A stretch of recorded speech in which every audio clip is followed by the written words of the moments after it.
Good afternoon and welcome everyone to today's meeting of the Greater Norwich Development Partnership. First item on the agenda is to receive declarations of interest in relation to items on the agenda.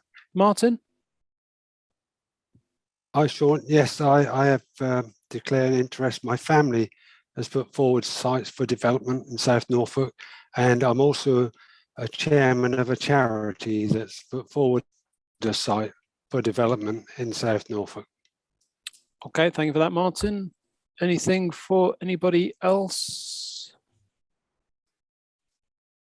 I'm a non-pecuniary council member of the Royal Norfolk Shire Association, Agricultural Association, but it's like I said, it's non-pecuniary, non-decision making.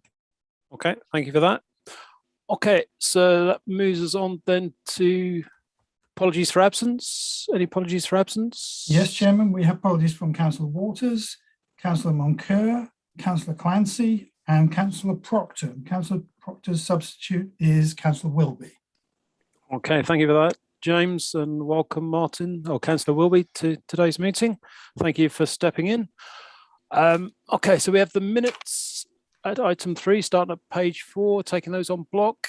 Anybody got any issues, problems, changes, deletions, requests, additions to those minutes, or can I take those as okay, in which case I'll sign those off? Can't see any. No? Okay, so I'll take those as being okay. I'll sign those off. Any matters arising for anyone in those minutes? No? Okay. We don't have any questions today, so moving on to item 6, the local plan update. So over to you, Mike. Thank you, Chair.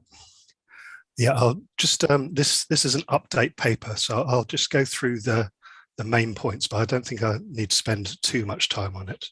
Just to say, overall, progress has been pretty good over the last few months, and we're on target for we've started the examination. We're on target to have the hearings early in the new year.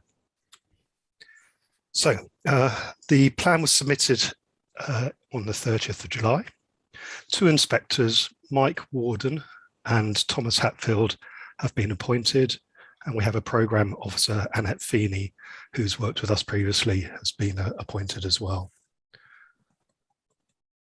Need to emphasise first of all that now that the plan has been submitted, we're largely in the hands of the inspectorate for the timetable. It's really over to them now that we've submitted the plan. Now we can play our role by providing information they request as quickly as possible, but in general, it's their responsibility now for the timetable. Now, moving down to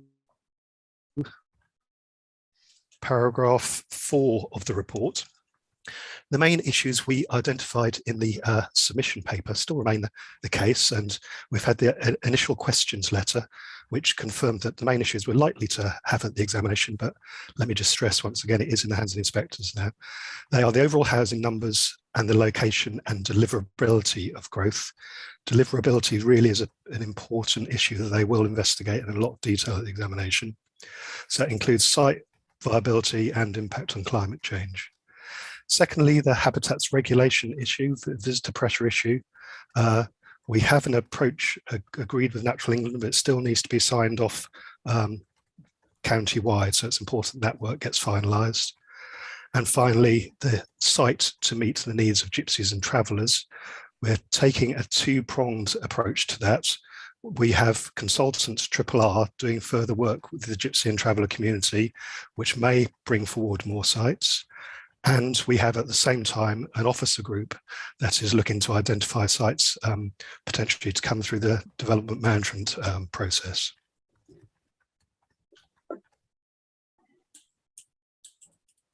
I'll just move on to some of the recent other work we've been doing. So some of the main things highlighted in the paper. Paragraph 6, we had a number of topic papers that were submitted, and we've had feedback from the inspectors that they've been helpful for the inspectors. We have submitted an updated duty to cooperate statement. Moving on to paragraphs 12 and 13. The GNLP website has been quite extensively updated, and we've done some work on an addendum to the sustainability appraisal, and some actual further work is now being done on that at the request of the inspectors.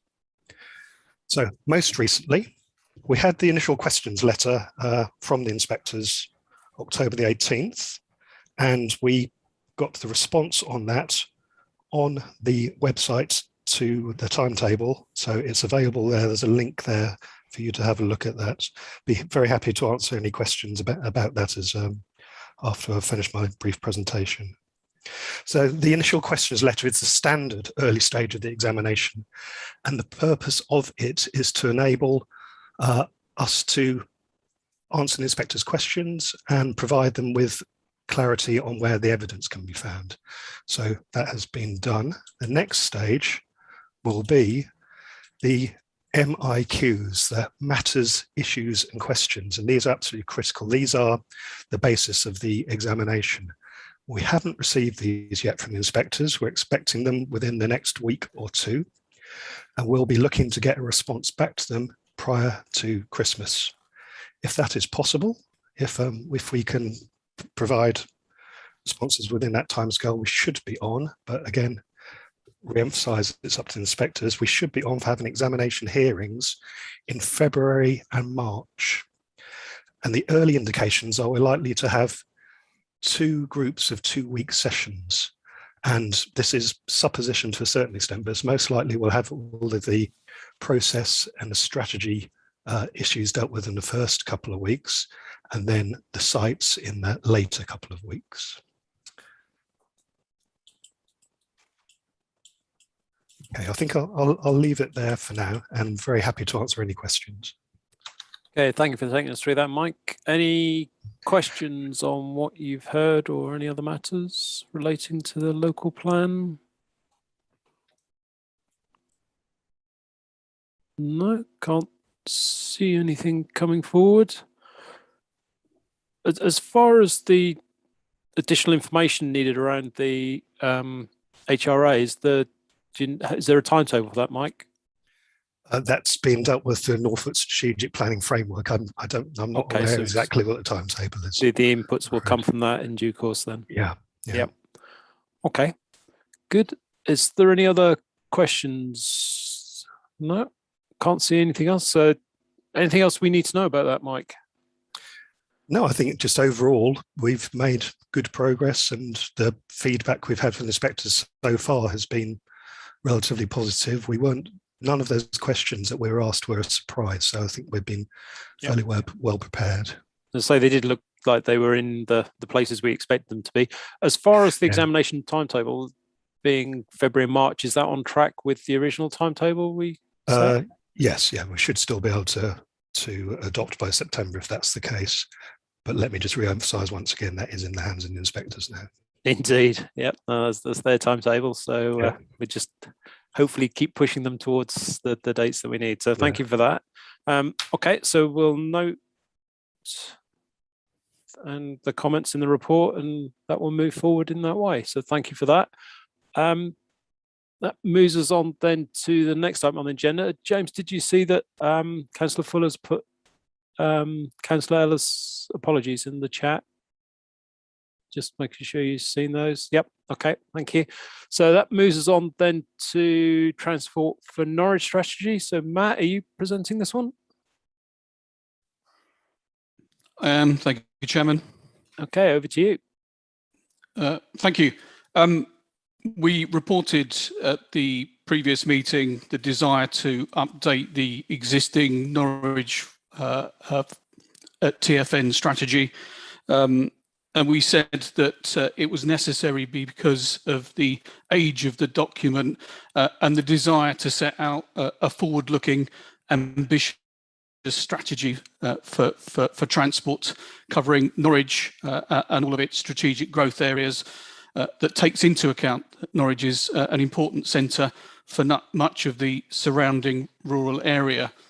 The strategy has a number of far-reaching proposals, including around carbon reduction, air quality and sustainable travel enhancements. But it does recognise, however, that there needs to be a balance with other objectives, including the economic success of Norwich, and taking into account that its success depends on it serving a far wider area. The consultation took place in August and September into the early part of October, and the responses that we've received offer strong support for the proposed strategy.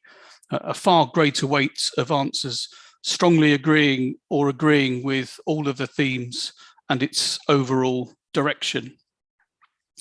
You will see included within the report a summary of responses to the consultation, together with how we suggest to take forward the comments that we've received, not only through the consultation, but also from a number of key local stakeholders, including Norwich City Council, Broadland District and South Norfolk Councils, and organisations such as Norwich Bid. And it's on that point that I'd particularly like to thank the contribution to this work made by local authority partner organisations. The Officer Working Group has been incredibly successful.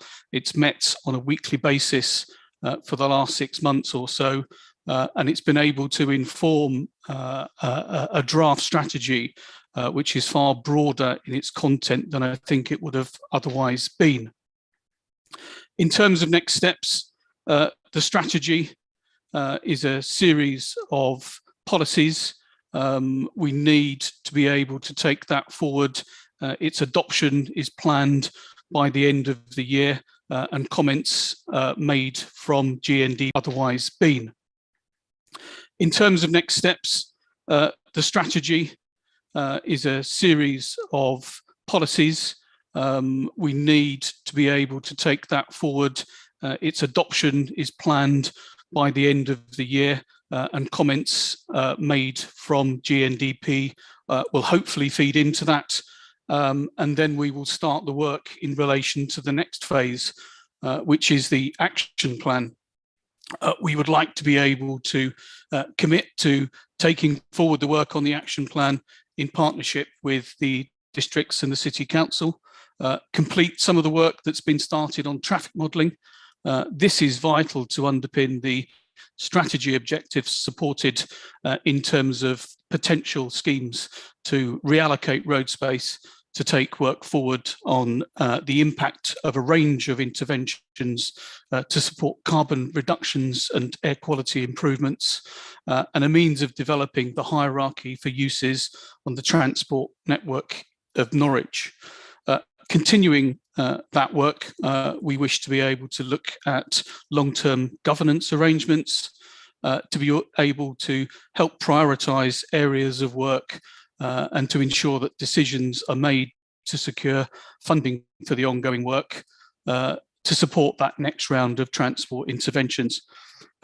It's also worth mentioning that during this time, we have prepared our bus service improvement plan, which has been submitted for funding, and we now have an approved EV strategy with a commitment to work with local partners and energy companies to accelerate the take-up of EVs by helping to improve charging infrastructure. And just to note that there is an initial pilot scheme within Norwich which will look to deliver 44 charging sites across areas of Norwich where on-street parking prevails. We're also progressing work to adoption in relation to the local cycling and walking infrastructure plans, and these plans will further help the development of the action plan work, which will come forward next year. And finally, from me, we are also continuing to implement the Transforming Cities programme of schemes, and the strategy will provide a very strong policy basis for further funding of this programme. Happy to take any questions. Okay, thank you for that, Matt. Any questions for anybody in relation to this? Okay, so I've got Martin followed by Barry. So Martin, you first. Thank you, Sean. More of a comment rather than questions, if that's all right. So Yeah, sure. I'm really pleased to see under 5.11 recognising the improvements on the A47, which will really make things a lot better for Norwich and surrounding area. Also, Matt, I know you mentioned the Transform Cities programmes, which has been rolled out. And of course, I must mention the Norwich Western Link is mentioned in there as well, a key piece of infrastructure for the Greater Norwich area. Also, he mentioned the EV strategy that we're working on, and the bus service improvement plan. This was put together by working with all of the bus companies across the whole of Norfolk, and the next piece of work with them is the enhanced partnership. So we're making good progress on all of those fronts. So thanks for that. Okay, thank you for that, Martin. Barry? Thanks, Chairman. Just purely for interest, because Matt mentioned about the EV charging point around Norwich. I did go down to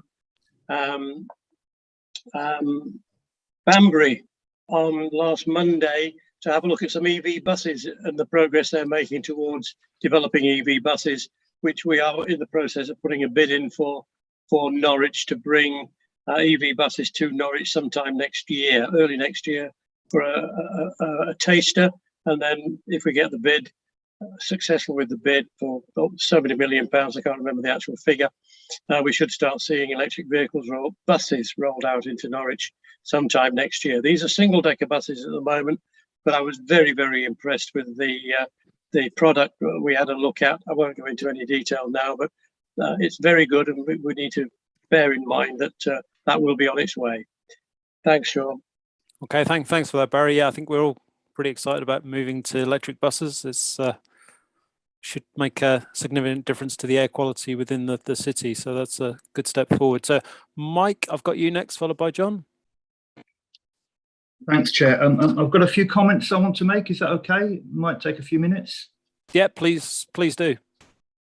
So really good to hear what I just heard about the 44 charging sites in Norwich, and also about the electric buses. So I did have the opportunity to go on that trip. Unfortunately, wasn't able to, but I think it'd be absolutely brilliant if we can get some electric buses next year into the city. That's absolutely fantastic news if we can do that.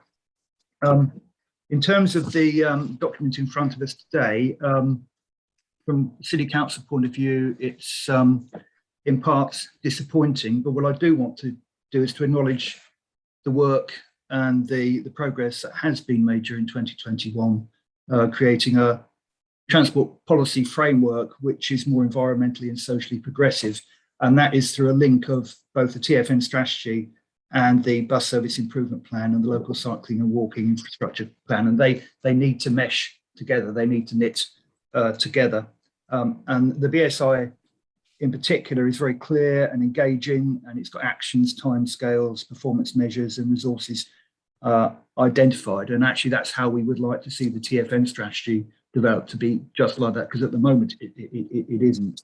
And in terms of the local cycling and walking infrastructure plan, well, we've been pressing for its adoption alongside the TfN strategy. It doesn't seem to be that that's going to be possible to happen, which is a shame, because as I say, they're complementary. They're all complementary.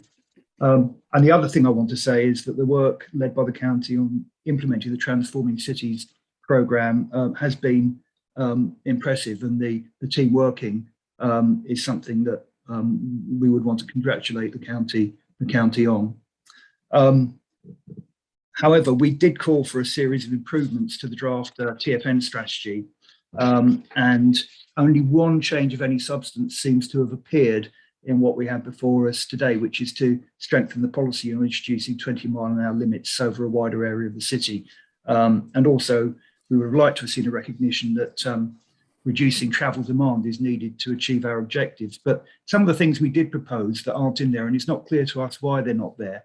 I mean, because, for example, providing baseline data on the performance of the transport system so that targets can be related to it seems sort of fairly basic requirement, and I don't really understand why that would be not accepted.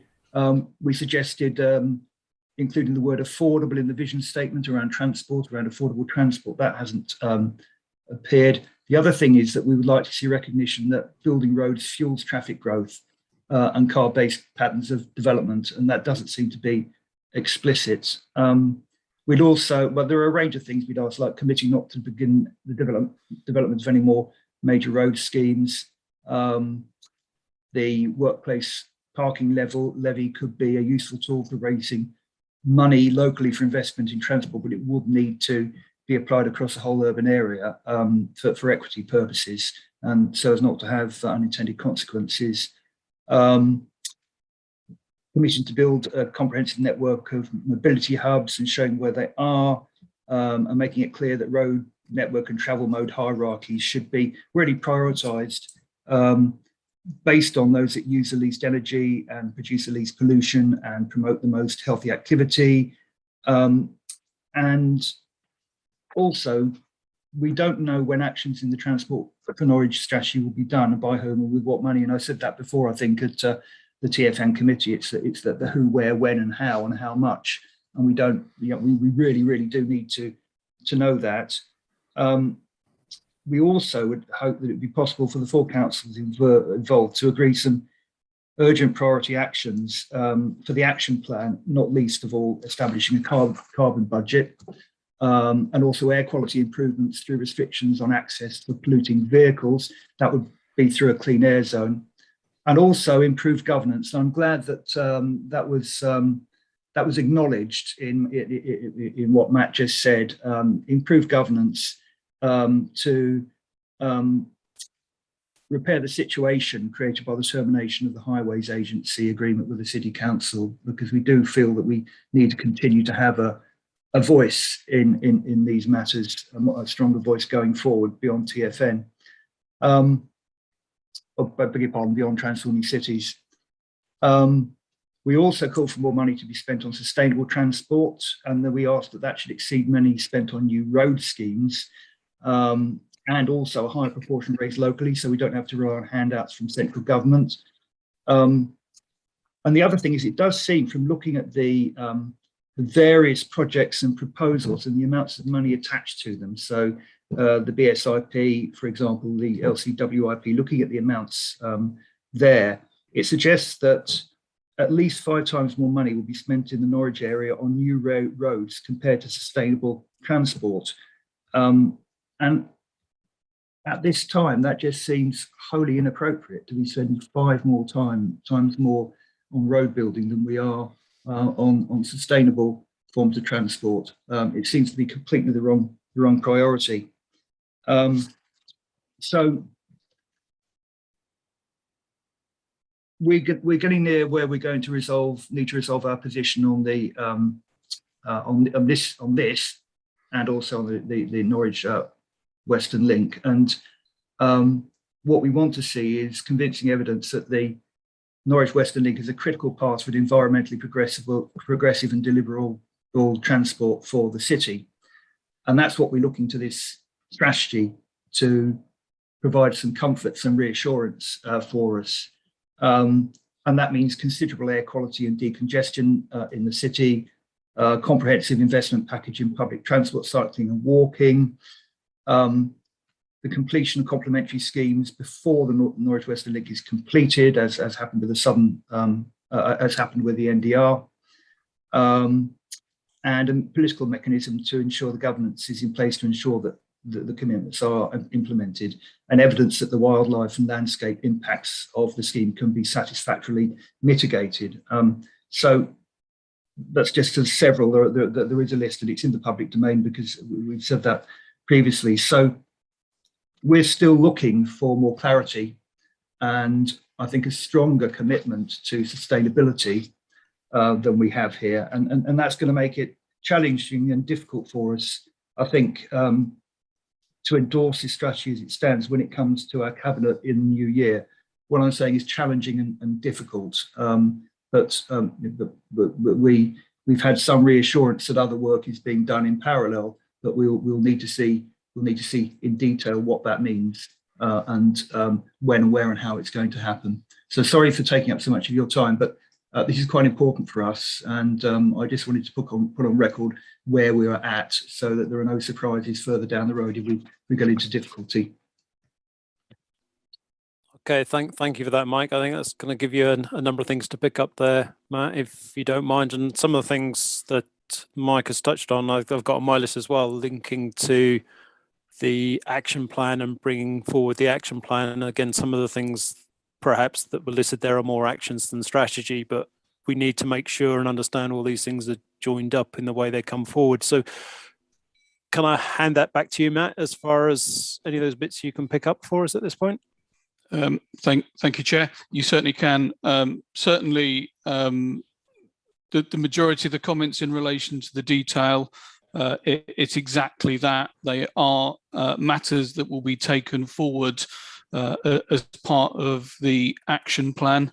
We are working with officers from all of the local authorities. We have a very early draft of that action plan. So some of the detail, and I certainly don't want it to be seen that we're looking to try and kick the can down the road, but certainly the strategy, the series of policies that we look to commit to will lead into the development of the action plan, where those more specific initiatives and projects will sit. And I think that I can kind of safely say, with the ongoing discussion, and there was one thing that I omitted to say in terms of the commitment of work that we are looking to do, and that is around carbon budgeting. The development of the action plans is something that we would like to take forward in partnership. It's something that we would like to share. There are an awful lot of issues that affect all of us, not just around growth and development, around things like parking strategies, for example, where we think we need to be able to move that conversation forward as part of a collective, and it certainly isn't something that the County Council wants to do in isolation. We honestly think that we can come forward with better, more detailed proposals with that continued commitment to engage. In relation to some of those other points, the overarching strategy and elements of the action plan will help inform some of those funding opportunities. And certainly some of the funding will no doubt come from more local sources, but at the heart of this has to be a strategy that we own collectively, which is progressive, which is forward thinking, and which can tie into some of those key themes coming out from central government. In terms of the relative funding for various elements, whether it be road infrastructure or some of the softer measures, or more sustainable, those based around sustainable transport, I don't think we've yet measured those. And certainly if you did start to look at the success of things like transforming cities, where there was some significant local aspiration, the sums involved were huge. And that's, I think, borne out by the desire to move to an electrified transport network, to see a significant enhancement in terms of charging facilities to be able to quicken that change to EV, but also understanding the impacts and the benefits that some of this work possibly coming to fruition, as Councillor Stone said, next year with regard to electric buses. I don't know whether I've answered all of the questions that were put to me. Certainly, I'm more than happy that as we continue to work through the action plan, that we bring it back to the development partnership so that you can see some of that detail. Thank you for that, Matt. I think, I mean, you've recognised on some of the things there that were picked up, especially around the importance of partnership working, and therefore the governance in the delivery of the action plan will be paramount in how that works. I think what Councillor Stone, I was really putting you on the spot as far as being aware that, you know, next time he sees this come forward for decision and agreement in his council, he's expecting to either understand why his points haven't been taken forward, or to see them reflected in the action plan and therefore see where they are being taken forward. So I think they're the two bits that he's quite keen to see if I've understood what he's put forward. So I think they're the key pieces that need to be picked up. For me, I come back to that key thing around the first iteration of the action plan. When are we likely to see that, or will that be when it comes to the respective councils? We are working on a draft with officers from across the authorities, and I think we are working at pace. I think there is an opportunity for us to be able to share that more broadly. It's certainly something that the individual officers from each of the authorities has, and they've made a significant contribution. And as we move forward, post adoption of the strategy, the work will start to ratchet up, and we can look at providing action plan programs for elements of that work. So certainly, if we're able to come back to the next meeting, we can formally supply that to the GNDP. But I think there's a continuing discussion away from this forum through the officer working group for us to be able to inform some of the issues that have been raised here today. Okay, thank you for that, Matt. Okay, so John, I've got you next. Right, it's an observation and a question, really. And it sort of plays on to what Mike was saying. I think it's really important we understand that this isn't just the Norwich, it's the Norwich area strategy, and that's not to say that to deny the gravitational pull of Norwich. It's it's a very important part of it, but it's just there's a wider ambit as well. I think in connection with that, I'm delighted that we're still pressing ahead with the concept of linking Wyndham Station, for example, with bus into the city centre via the university and the research park and hospital, because that is another access, especially as we consider the links from Cambridge into our local economy. If we can have it so it is as easy to get from Wyndham to the university as it is to have to carry on all the way into the city centre and then get a cab or bus back, then we'll have done the economy a big service. But my question, I suppose, is as I look at the responses, and I can see the covering report says, the questionnaire was in 2 parts, but on the second half, it really appears almost in every case that nearly 90% of people just didn't answer the question. And I accept in part 1, it's sort of more evenly balanced, but why is it that so few people answered those things? And are there some lessons to be learned about the design of the questionnaire, the structure of it? Because, we've ended up with 9 out of 10 people opting out, and it's a concern. Air quality should have, just as an instance, it should interest everybody. And yet there's no obvious reason why nobody would answer that one. Yeah, no, that's an interesting point. Matt, any thoughts on that one? We saw this pattern emerging fairly early on. We worked closely with our comms team to try and address it. It is something that we need to look into in more detail regarding the scope and length of some of these consultations, because certainly, as Councillor Fuller has said, we've received very high levels of responses on the first section and disappointingly low on the second section. And it's very important to be able to demonstrate the evidence from these consultations, that we're listening to the public and we're taking forward their thoughts. So it is something that we've taken away, and it is something that we're looking into. Okay, thank you for that, Matt. Are there any other questions coming forward? No. Oh, sorry, Mike.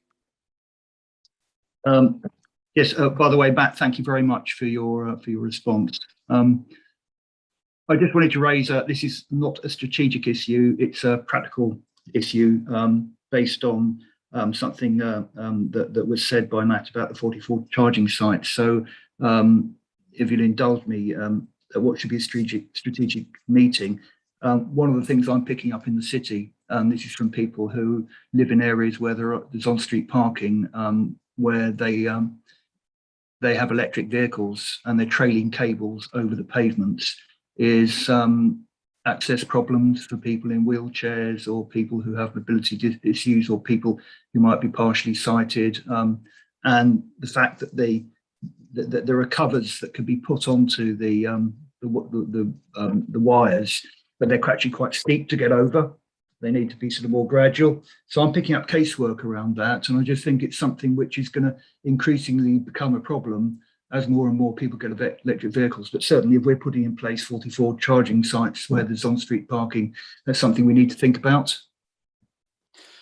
And I think they're valid points, and that's one of those reasons behind the county council putting its weight behind working in partnership with energy companies, for example, to be able to bring forward on-street charging provision.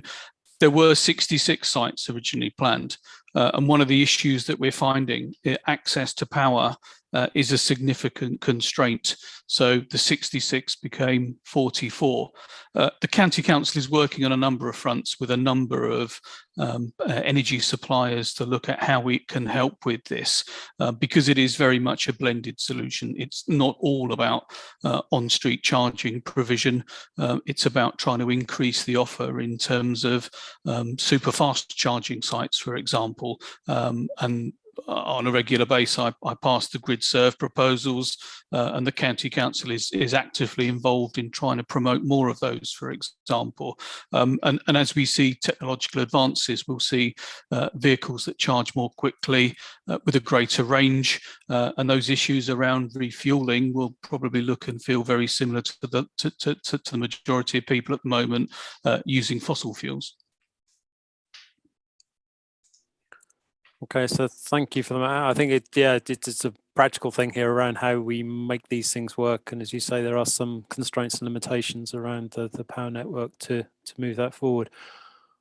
Okay, is there any other questions looking around? I can't see anything else coming forward, so hopefully that gives you what you need from us, Matt, as far as looking at the responses we've received and the proposed changes going forward. I think we all now eagerly await the action plan and the associated governance that goes with that around seeing the implementation and delivery. So thank you for that. Thank you, Chairman. We will be issuing detailed responses to each of the local partners in relation to their consultation responses as well. Okay, that's good. As I say, I think that will probably help with some of the ones that were raised relating specifically to Norwich. So thank you for that. Okay, so that then moves us on to item 8, which is the East Norwich Stage 1 Master Plan. So over to you, Graham. Thank you very much, Chair. I'll try and give a brief overview, and then I do have a number of slides that I'm happy, if the technology allows, to try and share. And also on the call, I've got 2 members of the consultant team who are working through the master plan for us at the moment. Anthony Benson of Allies and Morrison and Martin Saunders of Avison Young. So they'll be happy to take any questions at the end. But just to put that in context, clearly there's an allocation in the emerging GNLP that all authorities around the table have effectively endorsed, talking about up to 4,000 homes going into East Norwich. Some major proposal of the plan, and is going to have particularly far-reaching effects, both in terms of delivering of a sustainable new community to serve Norwich, the homes, the jobs it could potentially provide in itself, but also what it does to stitch together parts of the city with parts of the Broads, improve accessibility and movement across, and actually fits quite well into aspects of the River Wensum strategy in promoting the river as a far greater feature in Norwich moving forward. Administratively, it's complex. All of the authorities involved in this call are involved in some capacity because it covers all of the administrative areas or parts of the administrative areas of each of us. And clearly the Broads Authority as a planning authority overlays part of the area as well. So we all have skin in the game in some capacity or other. Clearly, it's been on the agenda that we try and bring forward development in different parts of East Norwich for some considerable time, but particularly with the closure of the Carrow Works in 2018 when it was announced, 19 when it took place. This has actually provided a degree of impetus for moving this forward, which the City Council has tended to lead on, but has done with a partnership that is quite inclusive and has all the different organisations involved with, and which is chaired by Councillor Stonard, who's clearly on the course, who may well wish to comment from his perspective in a moment. Where we are now is having set up that partnership effectively in the middle of last year. That went away, passed around the proverbial hat, and was able to build a funding to enable us to bring in the consultant team to do the master planning exercise. The master planners were effectively appointed in the early part of this year and geared up to doing stage one of the exercise, effectively starting in March, and have reported quite regularly back through the process, and have a staged number of consultation and engagement events. Stage one of the process was effectively a listening, engaging research piece around, hearing what people's aspirations were, and also then coming up with evidence base. And the proposals that I'm about to present are the consultants' findings of that. They are by no means set in stone. They are a basis to take forward a further debate. And stage two will be about refining that and also getting into far more detail around the delivery options, because that's where it comes back to the challenge that is faced in the local plan. Mike Burrell, when he was mentioning the inspector's questions earlier, said they were largely as we were expecting, and indeed part of the master plan process is to enable us to address those inspectors' questions. And sure enough, the inspectors in those questions did ask, right, where is your evidence about deliverability and how you are actually going to bring these proposals forward, because they are major brownfield sites that have been left derelict for some time, and there is very little objection to anybody saying in principle, no, you shouldn't be looking to develop these as is outlined in the local plan. But where the challenge will come from through the examination process is us demonstrating that actually we have the mechanism to deliver them in place, and that's what the master plan and the partnership is there to do. And it has the right people around the table to do it. Not only does that have effectively the local authorities, it's got people like Homes England, because at the end of the day, some of the infrastructure that will be required to unlock it will deliver significant strategic benefits to the place as a whole, but on a narrow viability basis within the development itself, it may need a degree of public subsidy to get it over the line and to effectively unlock this.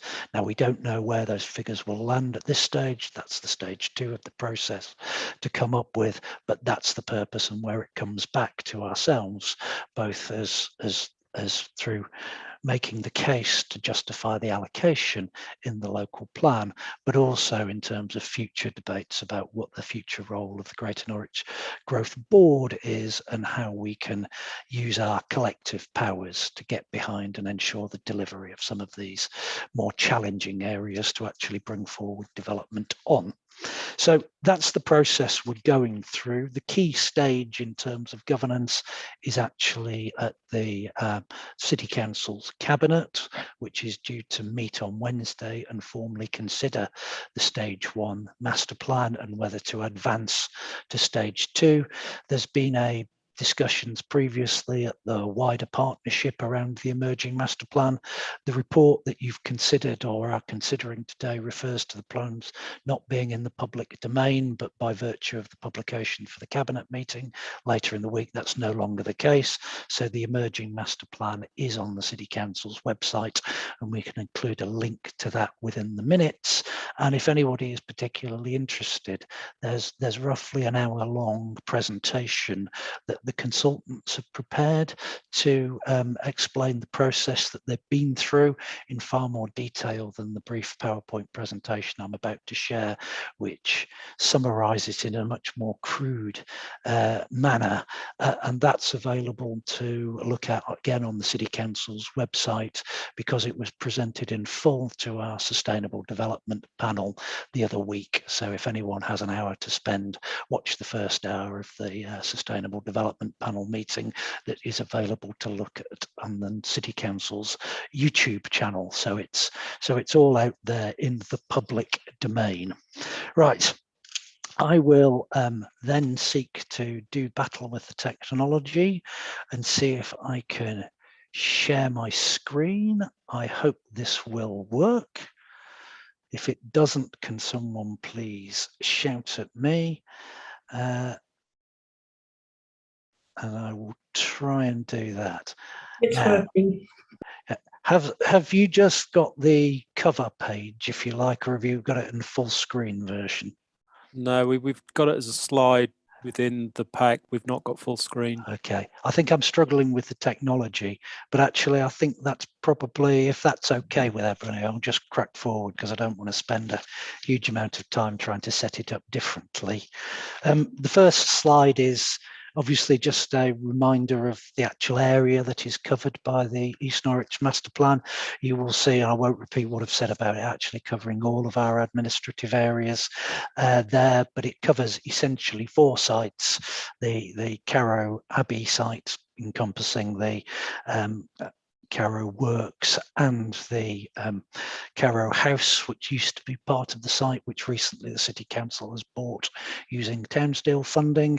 It encompasses the Deal Ground, which is site number 2 on the list, which itself includes quite a considerable area of county wildlife site, as well as formerly developed land. It encompasses the Maygurney site, which is actually entirely within South Norfolk as part of Trowse, and it covers the utilities site, which is split between the City Council area and the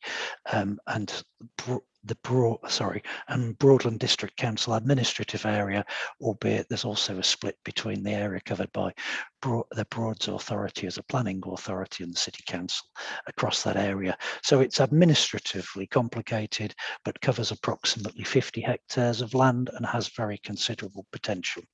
The 3 primary themes that effectively the consultants have identified as part of the exercise, move down, are these set out in the report about celebrating the waterfront, making better use of our quite underused river in Norwich by extending and celebrating the waterfront to the east to create vibrant new habitats. Secondly, move on. It's about better connecting the city with the Broads and opening up the potential for connections for all modes between the city and the Broads, reflecting the industrial heritage particularly. And just note, that's the utilities site to the left-hand side, the Deal Ground to the right-hand side as you view that photo. The next slide I'm going to share will show you what that area used to look like when I can move on to it to reflect the 3rd principal objective, which is about framing the future with the past, because the area has an incredible legacy of historic buildings, particularly on the Carrow Works site, that frankly you just couldn't. And so that gives it an incredible opportunity to create a massively distinct and different development area. And some of those buildings that you can see down on that photo just indicate the scale of development that's been down on, particularly on the utilities site in the past. You can see that although long gone, the character of both the deal ground and the utilities site was very urban. It was a very working industrial part of the city. And so that's reflected in the emerging findings of the consultant and the draft master plan.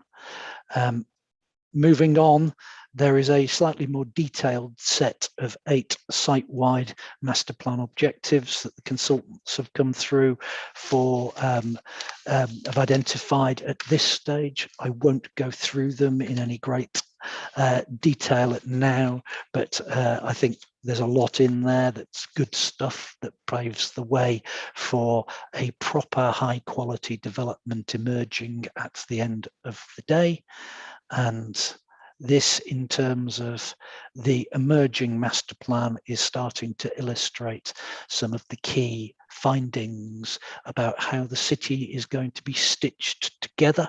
And you will see that through those green corridors that are effectively identified, there's very strong east-west routes that have been identified, connecting the Carrow Works site to the city, beyond that through the existing tunnel that exists under the railway, connecting to the deal ground, and then beyond that further east towards Whitlingham, and similarly strong north-south connections stretching across the May Gurney site, coming up, crossing both the River Yare and the River Wensum to connect into the to connect across the railway line and getting into the northern areas of the city to enable us to stitch the things together. That network that is illustrated on that slide is predominantly for wheeling and walking, as the consultants would describe it. Because certain parts of that network you wouldn't be able to create a standard where the private car would be able to go. There are particular pinch points on the network, and so that's a matter of, you know, how that ties into the strategy about promoting effectively low car neighbourhoods, a reduced dependence on the private car for residents to get around. I also ought to just bring out briefly that what the master plan does is also reflect where we are about the Trowse Rail Bridge, because there's work going on that was promoted by the LEP to try and get that on the radar, the improvement of the Trowse Rail Bridge. Currently, it's the only single track piece of the railway line that connects between Norwich and London Liverpool Street. It has a certain capacity and resilience constraint on the rail network, and actually limits the longer term potential of the area to benefit from the proposed improvement between particularly Cambridge and Oxford. So there's a major strategic benefit for the area should we be able to resolve the improvement to that. That work's moving forward separately. It isn't something that needs to be done prior to the development of East Norwich, but it is something that we want to ensure that the land take required to put in a twin track Trowse Rail Bridge there is safeguarded for and provided for as part of the master plan process to avoid law of unintended consequences and us not being able to deliver that improvement further down the line should we be able to get the case for it. And also related to that is, you will note, the emerging proposal for the marina effectively downstream of the rail bridges and the roads bridges that are proposed to enable us to resolve some of the issues and make the city more attractive for the high vessels that currently struggle to use the city because of the restriction that is brought on by the Trowse Rail Bridge at the moment. And that allies strongly with the agreed sort of River Wensum strategy we've got in place. So that's some of the key infrastructure that is being proposed. And if I move down onto the next slide, there is within that, though, a further considerable amount of infrastructure that will need to be brought forward that is identified within the emerging master plan. That involves sort of protecting the heritage, it involves providing for local local mobility hubs to give people choice about the way they get around. It involves medical facilities, it involves educational facilities that will need to be provided, retail facilities, employment, and the open space facilities that would need to serve the development as well, because it's with its urban nature. There's considerable amounts of open space on and around some of the heritage assets, but their use is quite limited. So it's a matter of meeting the needs of the new communities. So slightly moving on and just bringing to us a voice so you can ask the questions of the consultants. What they've done is they've modelled this in 3D in terms of the heights, the massing, and the modelling that they've done not only reflects what they perceive as the constraints of the area in terms of respecting the heritage assets and the wider landscape setting of Norwich to dictate those sites. It's also done with a commercial view in mind to control the balance between houses and flats effectively to enable the development to proceed within a reasonable time frame, and so we don't come up against problems of it all being uniform character and trying to bring forward too much uniform development, which would create problems in terms of the size of the market and the absorption rates. So it's done with a commercial eye. There's a lot of stuff in the emerging master plan which is well worth a read, and I would happy to take any comments offline around it about the different characters of the area and how they can be segmented both within the four different character areas that have identified with them, and they reflect some of the legacies of the historic buildings on the area, the proximity to water, and the nature of how it interfaces with both the Broads and respects the character as you move more into the setting of Village, and this is what that culminates out into in terms of what their first estimate is of sort of capacity and what this looks like in papers and how much it might actually cost to deliver. I should stress very healthy health warnings around the use of these figures at this particular time, and apologise for the message about my storage space on my laptop. You will note the headline figure there is 3,469, and whilst that's clearly within the sort of broad parameters of the emerging policy, it is slightly below the 4,000 figure that is in the policy, but I should stress at this stage, this isn't an absolute limit. It's not a fixed blueprint. It's just an illustration of a particular scheme to start building that confidence that actually the quality of the environment will work. There is a mechanism to deliver and to start informing the more detailed calculations to build up that evidence to make the case for however this is going to be delivered and what, if any, level of public subsidy may be needed to unlock this scheme as it appears. And just to finish, the final slide is just an illustration of should this draft master plan be approved by our cabinet on Wednesday, what the next stage is. We're trying to move forward at pace so that stage 2 of the master plan exercise, which will cover far more detailed information about infrastructure, costs of development, finer grained details about some of the flood risk issues and some of the trickier constraints that we've got to address and unlock, take it forward and provide that basis for further investment.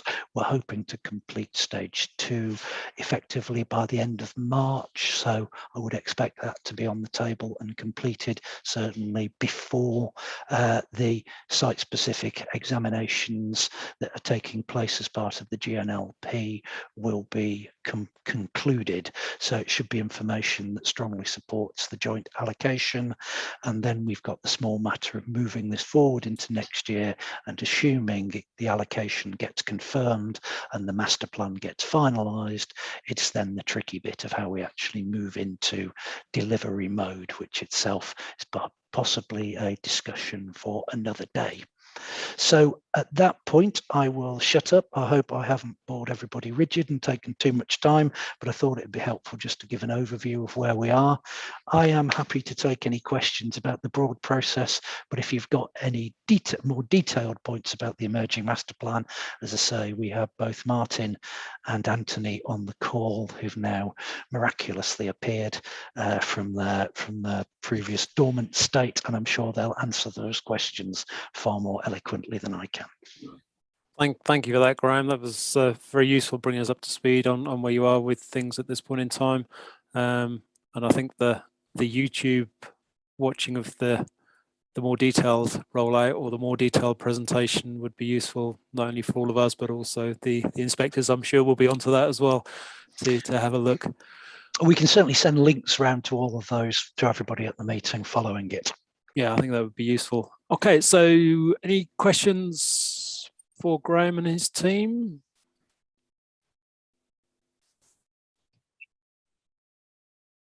Okay, Mike, do you want to kick us off?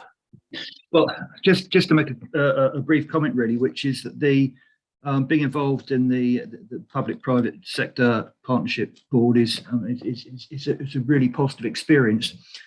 All the landowners and other stakeholders are there voluntarily, and everyone recognises that in order for this to come forward in a coherent way, everyone needs to work together in order to unlock the site and also unlock the sites and develop them all in a coherent way. So everybody's there because they want to be there, and they're putting their hand in their pocket to help pay for the work, which is really, really positive and I think quite unusual. And the other thing I just wanted to add, I think Graham didn't mention, is in terms of the Transfor Rail Bridge, Network Rail are a member of the partnership board, paid up member of the partnership board. So they really are on board with what we're doing. And in fact, since they joined, they've been incredibly engaged, which has been really, really welcome. So it just adds a little bit more hope in terms of the Transfor Rail Bridge, the improvements, and then the knock-on improvements to our rail links to London and elsewhere. And Graham's mentioned Cambridge and Oxford, of course, as well. So that's really important. But let's not get overexcited yet. That's a bit further down the line. But and just to say also that the officer support has been brilliant, and also that the support from our consultants has been excellent as well. Okay, thank you for that, Mike. This is useful to hear about how things are moving forward, and also the exciting around the partnership working and people coming together. So it's only through those sort of groups that this is going to happen, and it sounds like it's moving forward in a positive way. I guess picking up on Graham's point around we're slightly light on the allocation of the homes numbers, but I guess that's something, it's an early iteration, so that may resolve itself. If not, then we're going to have to look at what we do about that, but that's something for another day. Saving Graham answering that one, so I think that's the right answer, is one for another day. Okay, so any other points for anything? Looking around, I can't see any. I think you've covered it all, Graham, by the sounds of it, that initial thing. So we'll all have a look at the detail, and I guess the questions will then flow from there as we move forward. So thank you for that, Graham. Okay, thank you. And again, I think the recommendation is just to note where we are and the progress being made, which I think we all welcome, and thank the team for moving that forward. So thank you for that. Okay, so moving on, that moves on then to item 9, which is new settlements, which has your name next to it, Phil. So over to you. Thank you very much, Chair. Yeah, I'm going to do completely the opposite, and to Graham, who did a very thorough presentation. I'm just going to give a very brief update because we're in a different stage, obviously. Clearly, you'll be familiar with the fact that the draft local plan, currently going through the process, has that hook for a new settlement. It's signposts the fact that we're going to be working on a new settlement in due course. There's been discussion with regard to the governance and arrangements for bringing that forward.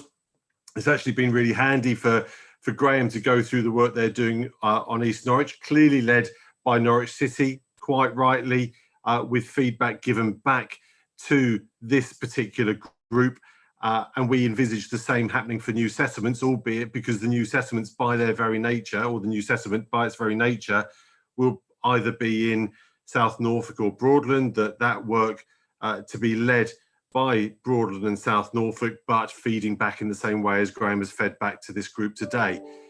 At this stage, we're still fairly early, at the very early stages of that thinking, looking at financial modelling, looking at other examples that are out there around the financial modelling for new settlements, working up criteria for those new settlements in due course, and ultimately looking for people to bring forward their sites, put forward their sites for us to consider against those criteria.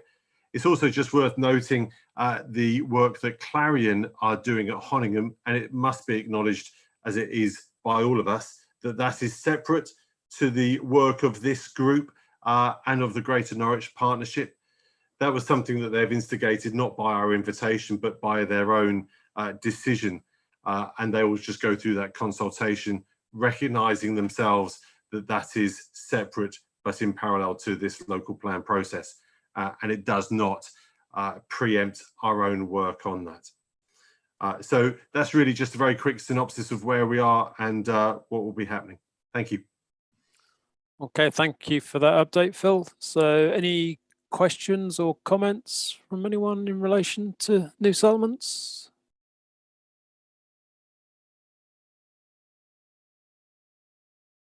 No, it doesn't look like it. Well, only Chairman, if I may. Go on then, John. Clearly, the first priority is absolutely to get the existing Reg 19 and local plan put to bed and done and dusted.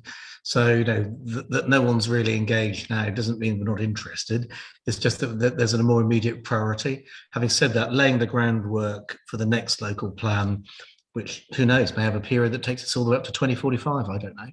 But let's nail the one to 2038 first. You know, and then work on the one to 2045. And you know, I know we're going to have discussions in the next few months about success factors and stuff like that. And it's in connection with that. I think it is disappointing that Clarion have chosen this particular moment to jump the gun in more ways than one.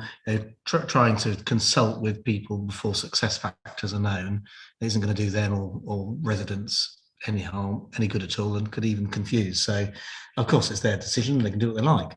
However, I think it doesn't show them in a very good light. Thank you for that, John. Yeah, I think that's well said. There's, as you say, our focus at this point in time is delivering the current local plan that's at examination stage. Most of the new settlement work will most likely appear in the next iteration of the local plan, whenever that comes forward, in whatever guise that is, relating to legislation as that moves forward as well. So yeah, I think for all of us, it's the danger is that the Clarion work, while outside of everything we're doing, could confuse some of the local residents and some of the priorities that we move forward on. So we must remember it in that way, I think, is a way in which you've put that forward. So thank you for that. Are there any other questions for Phil?